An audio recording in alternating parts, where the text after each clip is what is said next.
What is going on, guys? Well, the 2019 NFL regular season is behind us. There are plenty of great performances. Look no further than the likes of Lamar Jackson or the San Francisco 49ers for those. But for every great performance, there was a disappointing one. So let's get right into it and take a look back at the 12 biggest disappointments from the 2019 NFL season. Number 12, kickers. That's it. That's the word. It was a downright embarrassing and awful year for the NFL kickers this season. For example, Adam Vinatieri, a surefire Hall of Famer and the greatest kicker of all time, was a huge liability for the Indianapolis Colts in 2019. Vinatieri only made, wait for it, 68% of his field goal attempts. 68%. That's it. He missed 6 extra point attempts on the year, and he had a brutal miss on a potential game-winning field goal against the Pittsburgh Steelers in Week 9. New England kicker Stephen Gostkowski, one of the NFL's most accurate kickers of all time, was limited to 4 games before undergoing season-ending hip surgery. The Patriots went through 3 different kickers after Gostkowski's injury. Kai Forbath, Mike Nugent, and Nick Folk all took their shot before the Pats eventually settled on the latter. The Dallas Cowboys also used 2 kickers in Forbath and Brett Maher, as they were unable to find a full-time solution to their kicking woes. The Atlanta Falcons went through 3 kickers. The Tennessee Titans, they went through 4 different kickers, and they combined for a field goal percentage of 44.4. Think about that. That is horrible. There are kickers like Will Lutz, Justin Tucker, Harrison Butker, and Mason Crosby who actually make their field goal attempts. And then there's everybody else. It's unbelievable how bad the NFL kicking problem has gotten over the years. Downright astonishing and sad. Number 11, Jacksonville Jaguars Defense. Not a lot went right for the Jacksonville Jaguars in 2019. Their prized free agent Super Bowl 52 MVP Nick Foles suffered a broken clavicle in a Week 1 game against Kansas City. And when he finally returned in Week 10, he lasted only 3 games before being benched in favor of rookie quarterback Gardner Minshew. But surprisingly, Foles wasn't even the biggest disappointment in Duval County this season. The honor goes to the horribly underachieving Jaguars defense. You see, Jacksonville's offense was always going to be a question mark, but it was their defense that was expected to remain solid after being among the league's top units over the past 3 seasons. After finishing 6th, 2nd, and 5th in total defense over the past 3 seasons, the Jaguars defense was an atrocious 24th overall in 2019. They gave up over 30 points in 6 of their 16 contests. They opened the season by giving up 40 to the Chiefs. In Week 12, they were shredded at home by Ryan Tannehill, Derrick Henry, and the Titans offense to the tune of 42 points. And perhaps their worst effort of the season came in Week 14, when the Los Angeles Chargers ran all over them en route to a 45-10 drubbing.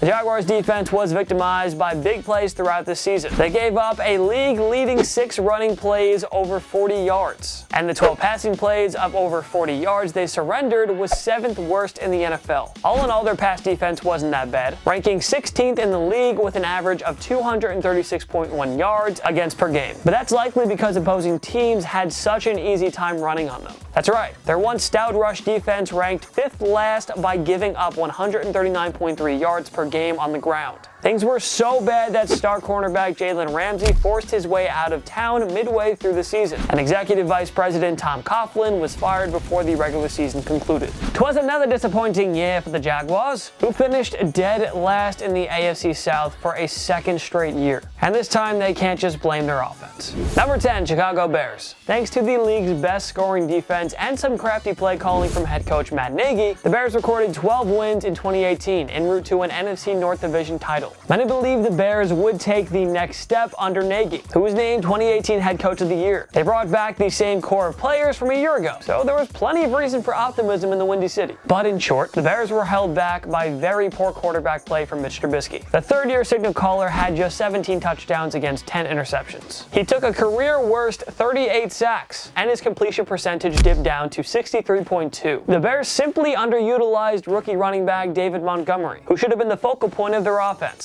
Aside from Allen Robinson, the Bears didn't get a whole lot out of their pass catchers. Chicago finished with a disappointing 8-8 record on the season, with the bulk of those wins coming against bottom feeders. The defense, which finished 4th in points allowed per game with 18.6, was really the lone bright spot. The Bears finished third in the NFC North. So much for taking that next step. Number 9, Le'Veon Bell. We all figured that Le'Veon Bell wouldn't replicate his Pittsburgh Steelers success with the new team. But when the New York Jets handed him a 4-year pact worth $52.5 million, there was plenty of reason to be optimistic. Bell was expected to flourish with sophomore quarterback Sam Darnold, who many believed would take major leaps in 2019. But Bell's first year with the Jets was nothing short of disappointing. Reports suggest that head coach Adam Gase wasn't pleased that GM Mike Maccagnan threw so much money at a running back, since they're easily replaceable. And what do you know it? Maccagnan was fired before the season started. Classic Jets. Bell had 245 carries for a mere 789 yards and 3 touchdowns. He averaged a woeful 3.2 yards per carry too. That's just not acceptable for players of his caliber. Bell at least produced some good numbers as a pass catcher, recording 66 receptions for 461 yards and a touchdown.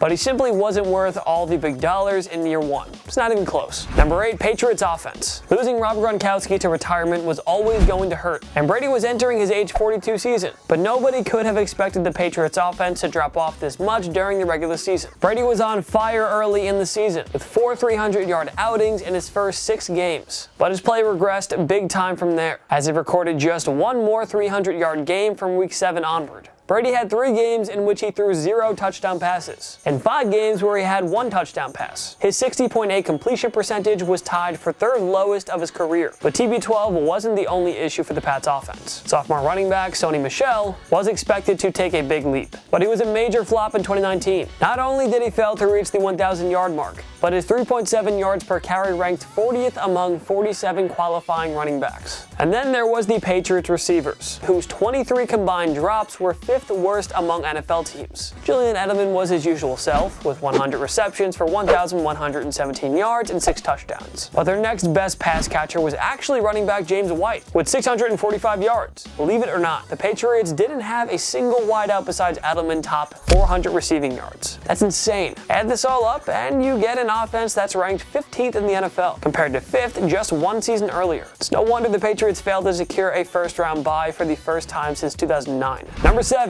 Most wide receivers on new teams. Many of the big-name wide receivers that switched teams in the offseason failed to meet expectations. John Brown and Jamison Crowder were exceptions, and many of the rookie wideouts, including A.J. Brown, Marquise Brown, and Deebo Samuel, performed well. But Odell Beckham Jr., by far the biggest acquisition of the 2019 offseason, struggled big time with the Browns. A late-season surge helped him cross the 1,000-yard mark, but he was largely ineffective in big games and hauled a mere 4 touchdown receptions. Yeah, Freddie Kitchens has to be blamed, no doubt, as does Baker Mayfield and the whole offensive line. But 2019 was still a major disappointment for Beckham. Now reports suggest that the Browns will trade OBJ in the offseason. Other than that, all is fine. The Golden Tate signing from the New York Giants was a head-scratcher from day 1. He wasn't very effective at all, recording 49 catches for 676 yards and 6 touchdowns. That was in 11 games. Not bad, but not enough for all the money they're giving him. Adam Humphries only had 374 receiving yards for the Titans after signing a $36 million deal. Tyrell Williams and Dante Moncrief didn't do much for the Oakland Raiders and Pittsburgh Steelers respectively. Deshaun Jackson and Devin Funchess barely played for their new teams in Philadelphia and Indianapolis, having suffered season-ending injuries in the early going. Lesson learned for NFL general managers. Don't overpay for wide receivers if you don't need to, because it might not work out as planned. Number 6, Atlanta Falcons. The Falcons were ravaged by injuries in the 2018 season, but they surged in the second half and salvaged a 7-9 record. Matt Ryan and the explosive Atlanta offense, along with a healthier defensive unit, were supposed to help the Falcons get back into the postseason. But Atlanta's offense couldn't find any consistency,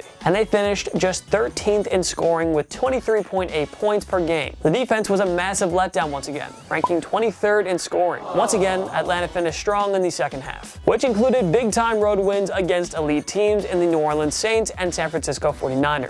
They finished 7-9 for the second straight year, and it was enough for owner Arthur Blank to keep head coach Dan Quinn and GM Thomas Dimitroff. But don't let that strong second half finish fool you. 7 wins is not enough. Atlanta was supposed to be a playoff team and a potential Super Bowl contender. Needless to say, they fell well short of those goals. Number 5, Phillip Rivers. The future Hall of Famer was coming off perhaps the finest season of his career, leading the Chargers to a 12-win season plus a victory over the Baltimore Ravens in the AFC wildcard round. The Chargers Chargers were supposed to be a Super Bowl contender in 2019, but due in large part to Rivers' horrendous play, they finished with just 5 wins and a last-place finish in the AFC West. Rivers had 23 touchdowns against a whopping 20 interceptions, tied for the second most in his career. He was sacked 34 times as well. Rivers made so many awful mistakes in close games for the Chargers. If he played up to his normal standards, LA could have very well been a playoff team. The Chargers had 2 1,000-yard receivers in Keenan Allen and Mike Williams, a breakout year from do-it-all running back Austin Eckler, and a solid showing by the defense. You can say the team was a disappointment in 2019, but Rivers' forgettable year was the main reason why. Number 4, the NFC East. There's a reason why this division was called the NFC Least throughout the year. Alright, so most of us expected the Giants and Redskins to be bad in 2019, but the poor quarterback play from both Daniel Jones and Dwayne Haskins made the season even more disappointing than expected for both clubs. The Philadelphia Eagles won the division with a mere 9-7 record. They were expected to be better after adding so many pieces on offense, including Jordan Howard and Deshaun Jackson. The Dallas Cowboys enjoyed another stellar year from the offense, and the division was steady for the most part, but a 3-0 start quickly became a 3-3 start, and after sitting at 6-4, Dallas dropped 3 straight and 4 of their final 6 games to finish 8-8. All this just a year after they won the NFC East, and to reaching the NFC divisional round. What a major disappointment in Big D. The 2019 version of the NFC East was unquestionably one of the worst divisions in NFL history.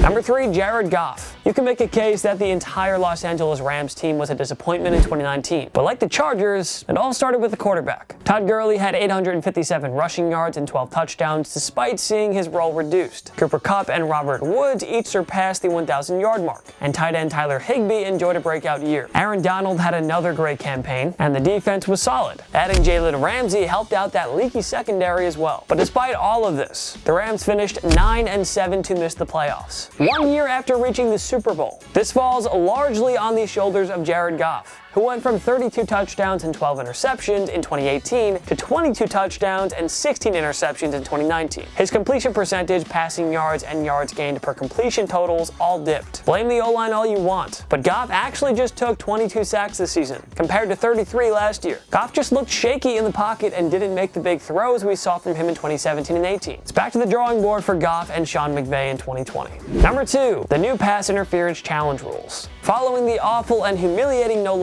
call that cost New Orleans a trip to the Super Bowl, the NFL decided to implement a new rule that allowed coaches to challenge pass interference calls. It was a joy for NFL fans, who believed that they would avoid any more horrendous officiating controversies. But that couldn't have been further from the case. Instead, the new PI challenges only made things worse. In the early going, the vast majority of coaches' challenges on PI calls were upheld. After reviewing it, refs either refused to throw the flag on a blatant PI call, or they chose to not pick up the flag on a tacky PI call. Here are a couple of PI challenges that were somehow, in some way, deemed not pass interference, even after they were reviewed. Challenge remaining. Looking at this play, I agree with Mike that... And then there was the time when the officials upheld this call upon review, calling it pass interference on the offense. I think that's just normal hand feel, no push, no shove, incorrect.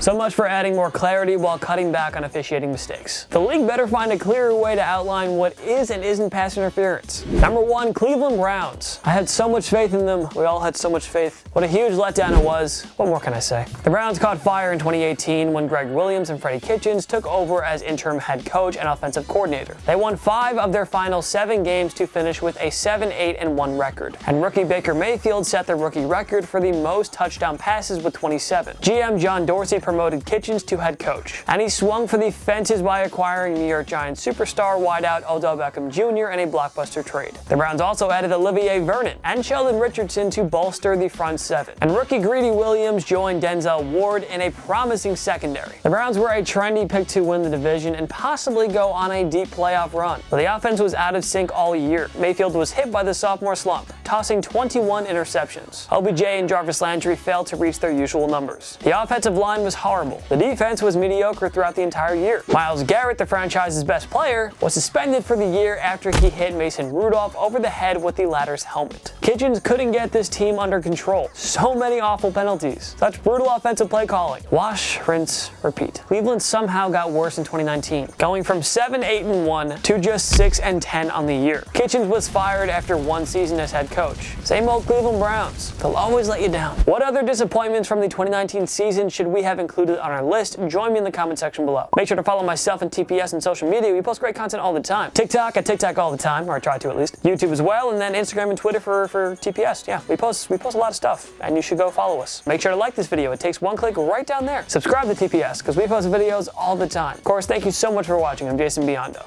I'll see you next time. My knee.